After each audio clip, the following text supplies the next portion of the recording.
Hello everyone, welcome to Ernest Wallace academy. आज हम बात करने वाले हैं बहुत सारे टॉपिक के ऊपर।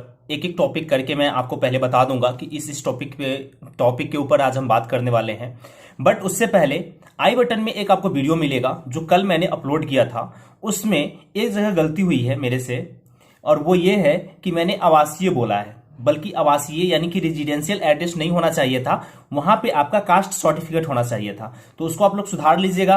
वैसे मैंने डिस्क्रिप्शन में उस वीडियो को दे दिया हुआ है एंड कमेंट बॉक्स में भी कमेंट करके डाला हुआ है कि रेजिडेंशियल एड्रेस यानी कि आवासीय की जगह पे आपका कास्ट सर्टिफिकेट होना चाहिए। तो आज की वीडियो में आज हम बात करने वाले हैं कि कौन कौन से डॉक्यूमेंट आपके लिए बहुत ज्यादा इंपॉर्टेंट है, जो नोटिफिकेशन आने से पहले आपके पास होने बहुत ज्यादा इंपॉर्टेंट है।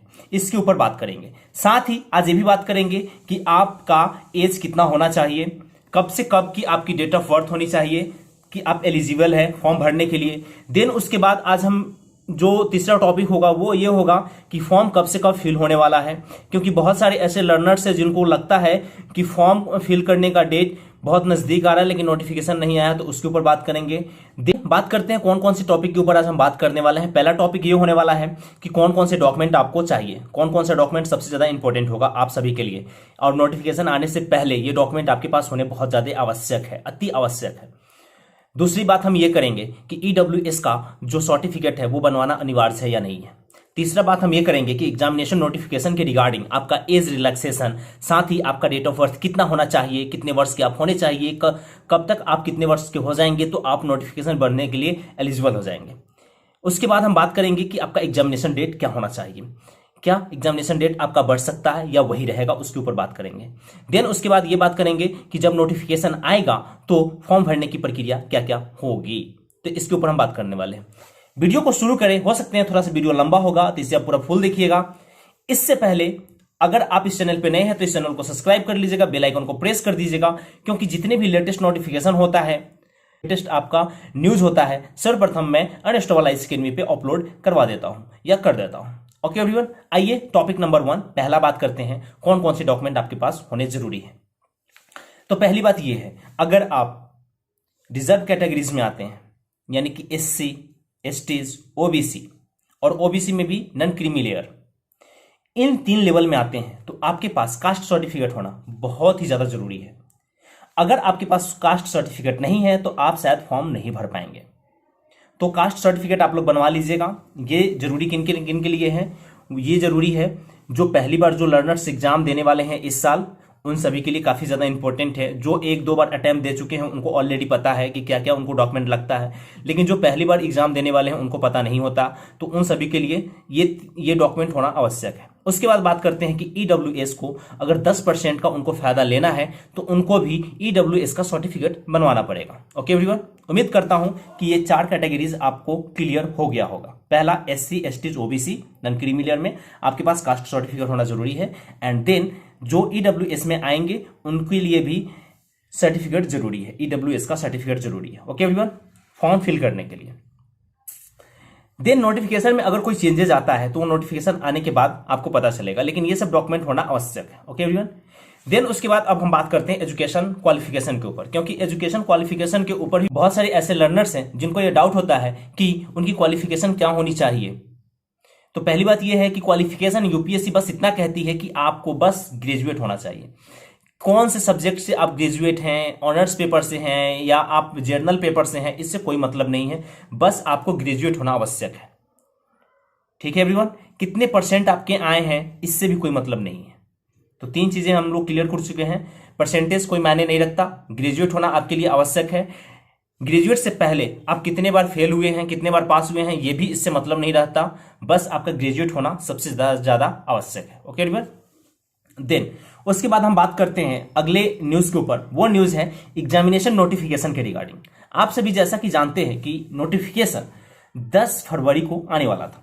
अगर 10 फरवरी को नोटिफिकेशन आ जाता तो 3 मार्च तक आप लोग फॉर्म फिल कर पाते। अप्रोक्सीमेटली 25 दिन आपको टाइम मिलता है फॉर्म फिल करने का, लेकिन जो कि आज 21 फरवरी हो चुका है और अभी तक कोई नोटिफिकेशन नहीं आया है यूपीएससी के रिगार्डिंग।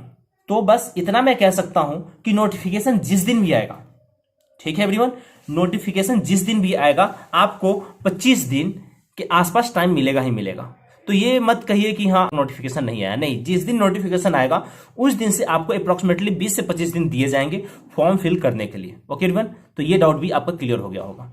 उसके बाद जो डाउट आ रहा है निकल के एग्जामिनेशन डेट के रिगार्डिंग, क्या एग्जामिनेशन डेट बढ़ सकता है, एक्सटेंड हो सकता है, एक्सटेंड हो सकता है, तो मैं आप सभी को क्लियर कर दूं कि यूपीएससी बहुत कम ही चांस होता है कि वो एग्जामिनेशन डेट को बढ़ाए, क्योंकि वो बढ़ाती ही नहीं है। वो पैंडेमिक सिचुएशन अगर नहीं होता 2020 में तो वो भी आपका एग्जामिनेशन डेट नहीं बढ़ता। पैंडेमिक सिचुएशन की वजह से एग्जामिनेशन डेट बढ़ाया गया था 2020 का। 2021 का आपका एग्जामिनेशन डेट बढ़े ऐसी कोई संभावना नहीं है। इसलिए आप अपनी तैयारी में पूरी जान डालिए, बहुत अच्छे से तैयारी कीजिए, एक एक सब्जेक्ट के ऊपर कमांड कीजिए। करेंट अफेयर, जो भी आपका स्टैटिक्स पोर्शन है लाइक हिस्ट्री, पॉलिटी, ज्योग्राफी, फिर इन्वायरमेंट टेक्नोलॉजी का बहुत ज्यादा वेटेज बढ़ गया है, साइंस एंड टेक्नोलॉजी की भी वेटेज बहुत ज्यादा बढ़ गया है। तो इन सब सब्जेक्टों के ऊपर आपको बहुत ज्यादा फोकस करना है। अगर आपको ये प्रॉब्लम होता होगा कि कौन कौन सा चैप्टर आपके लिए पढ़ना जरूरी है, इंपॉर्टेंट है, अगर आप इसके लिए वीडियो चाहते हैं तो कमेंट बॉक्स में कमेंट करके जरूर बताइएगा। अगर मैक्सिमम नंबर्स ऑफ कमेंट होंगे तो मैं चैप्टर के ऊपर लेक्चर बना करके आप सभी के लिए जरूर लाऊंगा कि कौन कौन सा इंपॉर्टेंट चैप्टर है जिसे आपको पढ़ना चाहिए, जहां से मैक्सिमम क्वेश्चन बनते हैं यूपीएससी के प्रीलिम्स में। ओके एवरीवन, मेंस की बात नहीं कर रहा, प्रीलिम्स की बात कर रहा। तो आपका एग्जामिनेशन डेट क्लियर हो चुका है, नोटिफिकेशन के रिगार्डिंग क्लियर हो चुका है। अब एज की बात करते हैं।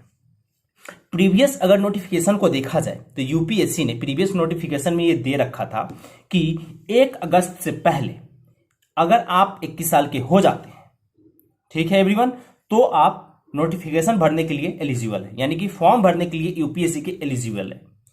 तो 1 अगस्त आपको याद रखना है। ये 2020 के डाटा के अकॉर्डिंग मैं बता रहा हूं। 21 में बदलाव होगा कि नहीं होगा इसके ऊपर अभी मैं चर्चा नहीं कर रहा हूं, क्योंकि जब तक नोटिफिकेशन नहीं आ जाता, नहीं देख लेते, तब तक इसके ऊपर बात करना मुझे नहीं लगता है कि सही होगा। लेकिन पिछले 10 साल से यही चलता आ रहा है ट्रेंड कि 1 अगस्त से पहले अगर आप 21 साल के हो गए हैं तो आप फॉर्म भरने के लिए एलिजिबल है। ओके एवरीवन, लेकिन यहां पे बात यह है कि 21 साल से लेकर के आपका एज 32 साल की उम्र के बीच होना चाहिए, तभी आप फॉर्म भर सकते हैं। Age relaxation OBC, SC, STs and जो एक सर्विसमैन होते हैं उन लोगों को भी दिया गया है 5 साल, 3 साल के, इस तरह से। ओके एवरीवन, उम्मीद करता हूं कि ये सारे डाउट आपका क्लियर हो गया होगा।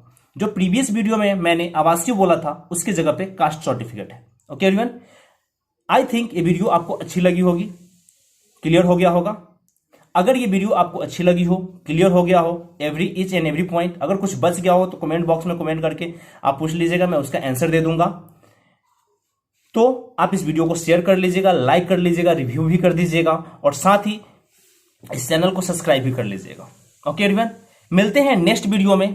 Thank you so much, all the best and जय हिंद।